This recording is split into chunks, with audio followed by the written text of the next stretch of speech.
é daqui para o mundo, antes de ativismo, antes de comunicação, antes de ter certa visibilidade online, favela antes de tudo, da Silva, né, cria da raiz desse lugar.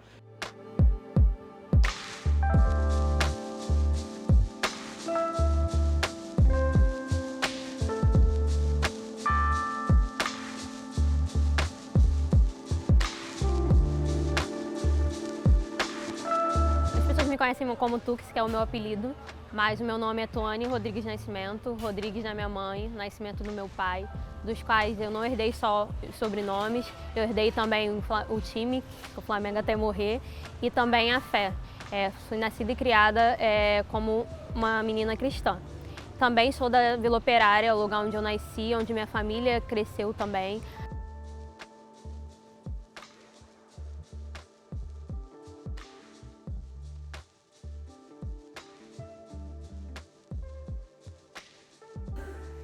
Eu sou Wesley Teixeira e eu tenho 24 anos, eu moro aqui em Duque de Caxias, no Morro do Sapo, e sou nascido e criado em berço evangélico. Então, a gente é de uma família muito humilde, fomos muitas vezes assistidos por programas do governo, mas também pela igreja, assim, nós já moramos de favor e muitas vezes a igreja era um espaço de acolhimento mesmo pra gente. Eu me chamo Jefferson Barbosa, eu sou paraibano, tenho 23 anos e moro desde os 4, 5 anos em Caxias, na Baixada Fluminense, né? No Pantanal.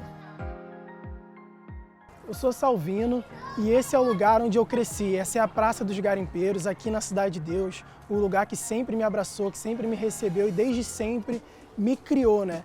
E é um pouco de onde começa a minha trajetória. Eu estudei aqui no colégio chamado Afonso de Guimarães há alguns anos e depois eu fui sorteado para ir para o Pedro II. De lá eu passei a conviver em 2 universos e principalmente porque eu estudava na unidade de Botafogo, né?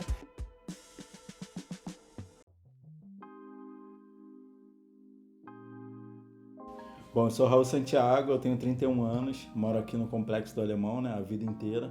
Sou cria desse lugar, como a gente diz. Atualmente faço parte de um projeto aqui chamado Coletivo Papo Reto, né, que a gente fundou em 2014 aqui na favela, que trabalha com educação, cultura, justiça, memória, segurança, uma série de fatores aqui focado no Complexo do Alemão.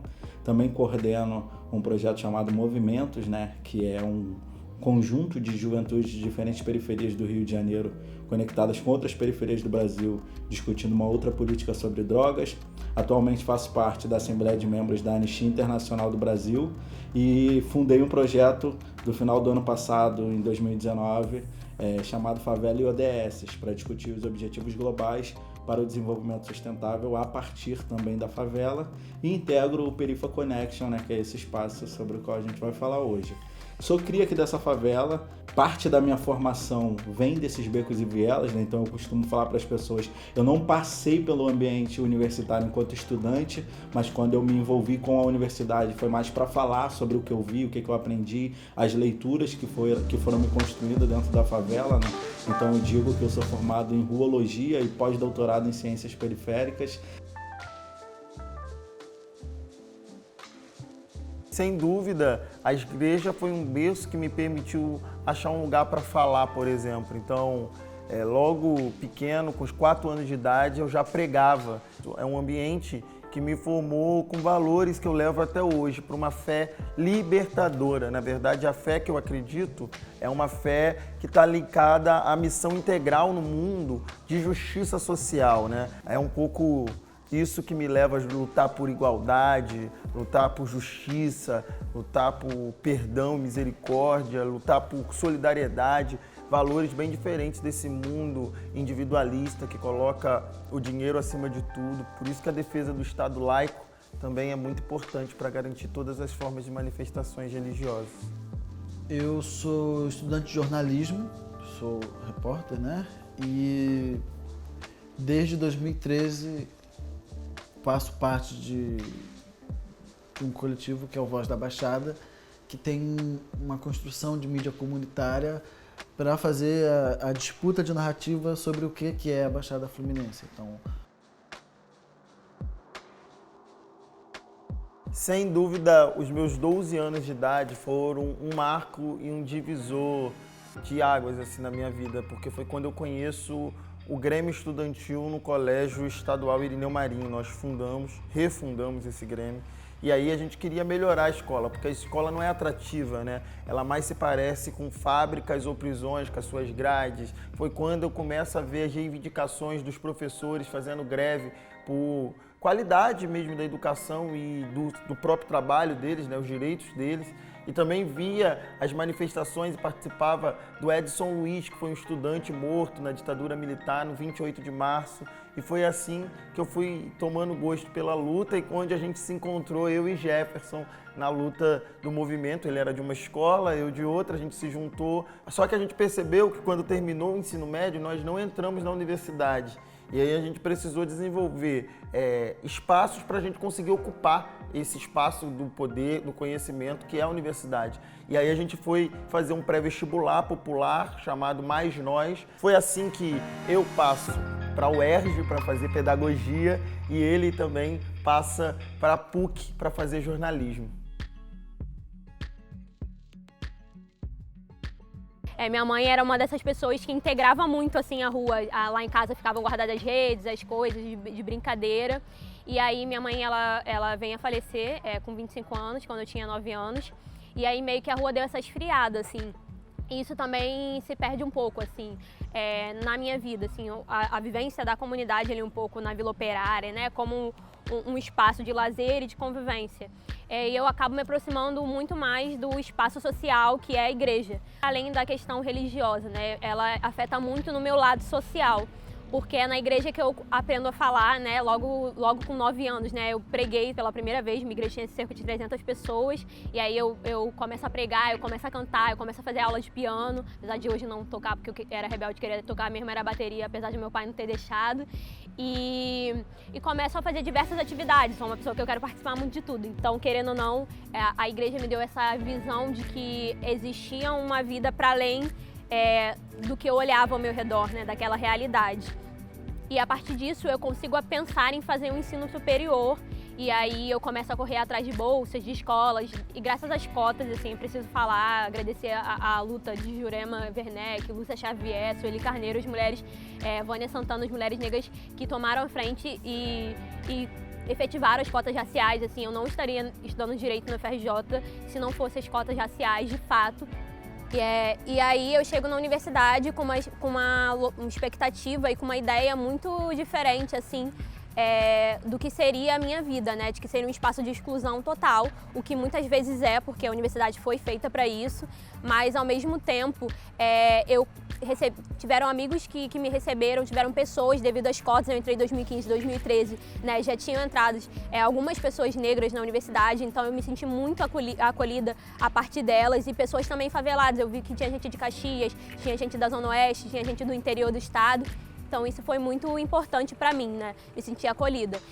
E para mim, que comecei a trabalhar muito cedo, eu comecei a trabalhar com 13 anos, isso foi ainda mais marcante, né? Porque eu comecei com 13 anos e nunca mais parei, eu já fui garçom de festa, já fui garçom em restaurante, estofador, vendi água no sinal, doce no ônibus. Foi uma coisa assim que marcou muito a minha trajetória. E aí quando eu consegui passar para a faculdade, e eu escolhi o curso de gestão pública justamente por essa inquietude, por não entender o porquê do Estado não assessorar esse lugar tão fantástico que eu cresci, eu escolhi esse curso de gestão pública, eu pude finalmente passar a refletir sobre alguns processos a estrutura da desigualdade, a estrutura do racismo, que perpassam esses espaços, né? Então eu iniciei no pré-vestibular enquanto professor de História e depois, por diversos motivos, eu acabei assumindo a coordenação do pré-vestibular Afroeducando.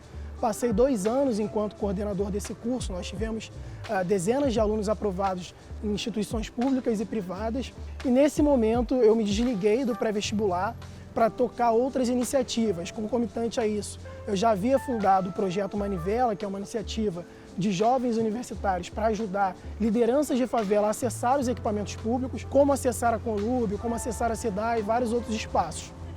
Concomitante a isso, eu estava na Defensoria Pública enquanto estagiário e no final dessa minha estadia na Defensoria, eu fui convidado pelo Jefferson a integrar o Perifa Connection, Então foi um momento também de muita revolução na minha vida pessoal, né? Porque daquela passagem ali eu fui para o Centro de Estudos da Segurança Pública e Cidadania, trabalhar com segurança pública, estava no projeto Manivela e também no Perifa Connect. Foi um momento muito turbulento, né?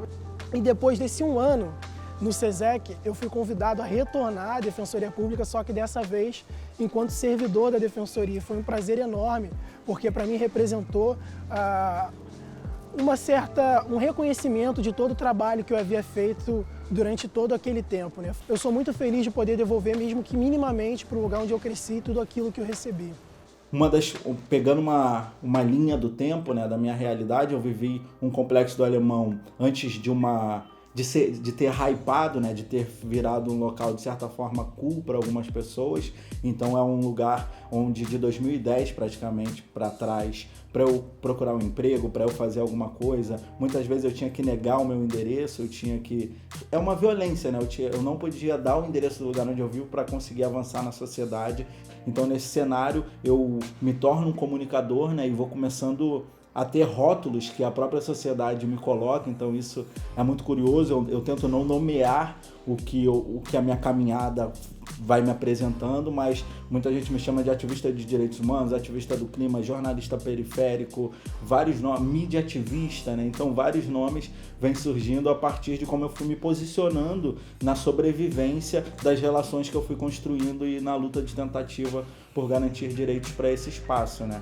No meio disso tudo sou pai, né? Tenho 4 crianças, então é uma loucura a vida, é uma correria intensa e vou no fluxo da vida, né? Porque além das 4 crianças, tem meus pais que moram aqui no entorno do Complexo do Alemão, são separados, cada um tem a sua família, mas são famílias também muito pobres. A gente vem de uma geração muito pobre de Complexo do Alemão, né? Nasci aqui em casas muito humildes, durante muitos anos vivi em uma casa de 2 cômodos, que era beirando a vala, então a gente vai superando a longos passos, né? Uma pequena mudança na realidade das nossas vidas, e aí esse processo dos nossos pais que vêm antes de nós, e aí se jogam no trabalho para abrir um pouquinho mais de possibilidades para nós nesse cenário de desigualdade, hoje acaba que muitas vezes minha mãe e meu pai precisam mais de mim do que junto com a minha família, né? Então é um processo de sobrevivência diária para fazer a luta do que eu acredito pelo meu povo aqui dentro do Complexo do Alemão, a partir dessa favela que me acolhe, que me ensina, que é minha escola, que é meu acreditar na sociedade como um todo. É daqui para o mundo que é o Raul Santiago, né? Antes de ativismo, antes de comunicação, antes de ter certa visibilidade online, favela antes de tudo, da Silva, né? Cria da raiz desse lugar. E acho que é isso, é um pouco do que eu faço no momento, é esse rolê.